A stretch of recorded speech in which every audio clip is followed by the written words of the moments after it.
Hello again. Power meters, well, they're becoming more and more affordable, and there are lots of more options to choose from. But are they any use? Are they any better than your heart rate monitor? Or just going by how you feel? Well, obviously people in the past didn't have the option of power meters, and even earlier didn't have heart rate monitors, and they performed pretty well. Well, power meters are a lot of fun, and they're nice to have, and in my opinion, yeah, it's worth having a power meter if you can afford it. They give you an added dimension, added pieces of information that you can use in combination with heart rate and feel to enhance your training. But only, of course, if you know how to use them and you take the time to learn how to use them, or you employ somebody, well, like me, that knows how to use them, and they can help you get the most out of them. The main difference between a power meter and a heart rate monitor is the power meter gives you an instant response. It's also giving you the power that you're putting out, whereas the heart rate monitor is giving you an idea of how your body's responding to that workload. So there's a difference there as well. One's external and one's internal to your body.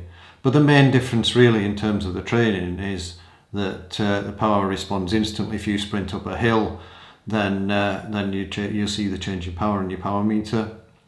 You might not see any change in heart rate if it's a short hill. And if you do, and it's a short hill, you probably see your heart rate go up after you finish sprinting if it's very short. So that doesn't really give you the feedback that you might need during the harder effort. However, for endurance cycling, well, you maybe don't need this instantaneous feedback. So is it actually worth having a power meter? Is it of real benefit? I thought the best way to look at it is to think about training for endurance cycling events, and also the actual events themselves. So if you think about the training zones, you've got your easy endurance zone. Well, that's not particularly variable. So, well, heart rate is just as good as power, you would say. And I think largely that's the case. There is an added dimension that you can get from power in this thing called heart rate drift or heart rate decoupling, which is the difference between the way your heart rate changes and the way your power changes. So if you're doing a fairly steady ride on fairly flat terrain, and you maintain a constant power, then after a certain amount of time your heart rate will start to drift up. And how much that drifts up is supposedly an indication of your aerobic adaptation at that intensity.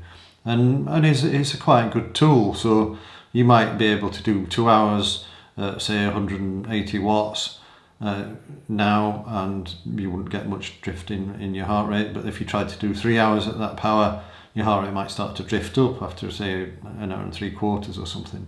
And then you'd know that you need to do a bit more work at that intensity if you want to ride for that intensity for longer. So that can be a useful aspect of power, even for your endurance training. For your tempo rides, well, if you're doing, tempo, heart rate responds quick enough to do tempo training. Even if you're doing intervals where it might take a little bit of time to get into your tempo zone, the heart rate would take a bit of time to get into your tempo zone, whereas your power would be, straight in there.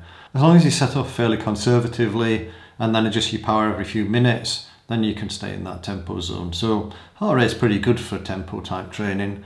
For threshold intervals, well, threshold's sort of the tipping point really, around about your FTP, because heart rate's not a very good guide for threshold intervals, because by the time your heart rate catches up with the intensity of your effort, you're towards the end of the effort. So you could set off too hard or too easy, and you wouldn't know about it until you're close to the end of the effort. So if you're doing like 5 or 8 minute efforts, see, you might be at 4 minutes before you get some reasonably stable heart rate data, particularly if you're a bit tired. And by that stage, you've either gone too hard or too easy.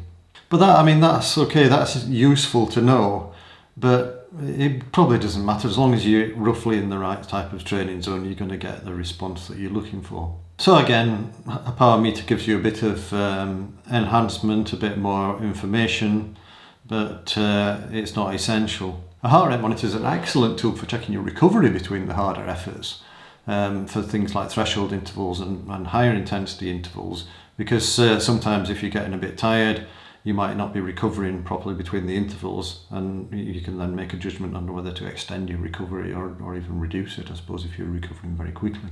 And by using heart rate to check your recoveries, well, you can basically make an assessment of whether you're going too hard in the efforts But if you are going too hard in the efforts, then you can extend the recovery a little bit. It might move it towards a more of a maximal aerobic sort of VO2 max type training session.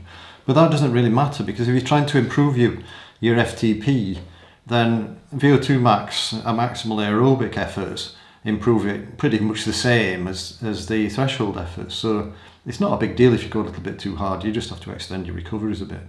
When you get to the efforts around your VO2 max, your maximal aerobic powers, then heart rate's not much use at all, because the efforts are so short that the heart rate never stabilises. So a power meter can be quite useful in these situations. Having said that, really what you're looking to do is be close to your maximal aerobic power. So you're going as hard as you can for 3 to 5 minutes of a hard effort, you're recovering for 3 to 5 minutes, and then you're doing it again until you get too tired to do it, and then you stop. So, I mean, a power meter will allow you to refine the session, but it doesn't stop you from doing it. Heart rate's no use, you have to go really with feel.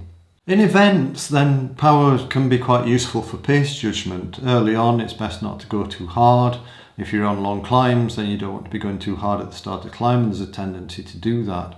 But then again, you can get a very good idea from heart rate. The problem with heart rate, if you're in, say, a multi-day event or a very long event, is that it becomes increasingly unreliable as you get tired. So if you're going into the second or third day of an event and you're getting tired and perhaps a bit dehydrated, then you won't be reaching the same heart rate as you would at the start of it when you're fresh. So it becomes less reliable. In fact, it's probably not a lot of use in as these longer events go on. Power is quite useful as the longer events go on, but you have to accept that your thresholds go down, like your aerobic threshold and your anaerobic threshold will be a bit lower after a few days in the event. There's an interesting study that I often quote about the Vuelta a España with professional athletes, and their aerobic threshold, the anaerobic threshold and the VO2 max, both the power at those thresholds and the heart rate at those thresholds goes down. So in summary, power meter, it probably is worth having a power meter if you can afford it, and you're prepared to take the time to learn how to use it, or you want to work with somebody who knows how to use it and can help you develop your fitness using power and heart rate and perceived exertion. That's the best way to go, but a very close second is combining heart rate and perceived exertion. I hope you find that useful, and I'll see you next video. Bye.